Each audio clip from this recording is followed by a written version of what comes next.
सातपूरच्या मळी परिसरात बिबट्या जेरबंद. सातपूरच्या मळी भागात बऱ्याच दिवसांपासून 3 ते 4 बिबट्यांनी धुमाकूळ घातला आहे. त्या अनुषंगाने तेथील नागरिकांनी वनविभागाला त्याबाबत माहिती दिली असता वनविभागाकडून ठिकठिकाणी पिंजरे लावण्यात आले होते. गेल्या 10 ते 15 दिवसांपूर्वी त्या पिंजऱ्यात एक बछडा अडकला होता, परंतु मोठे बिबटे मात्र मुकाट असल्याचे CCTV फुटेजच्या माध्यमातून समोर आले होते.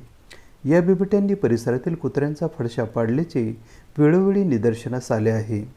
त्या अनुषंगाने वनविभागाने वारंवार बिबट्यांच्या वास्तव्याची पाहणी करून तशी रणनीती आखून पिंजरे लावण्यात आले होते. बुधवार दिनांक 13 डिसेंबर रोजी त्या ठिकाणी लावण्यात आलेल्या एका पिंजऱ्यात अखेर एक बिबट्या जेरबंद झाला आहे. विशेष म्हणजे मळे परिसरातील एक वृद्ध महिला बिबट्या जेरबंद झाला त्या परिसरात बिलाच्या झाडाची पूजा नित्यनेमाने करीत असतात. आज देखील पहाटे त्या ठिकाणी त्या पूजा करून परतत असताना त्यांना हा बिबट्या तिथे असल्याचे दिसून आले होते. परंतु सुदैवाने त्याने महिलेवर कोणत्याही प्रकारचा हल्ला केला नाही. नशीब बलवत्तर म्हणून सदर महिला सुदैवाने बचावली. त्यानंतर काही वेळातच बिबट्या पिंजऱ्यात जेरबंद झाला. निलेश बंधुरे यांनी वनविभागाचे याबद्दल आभार मानले.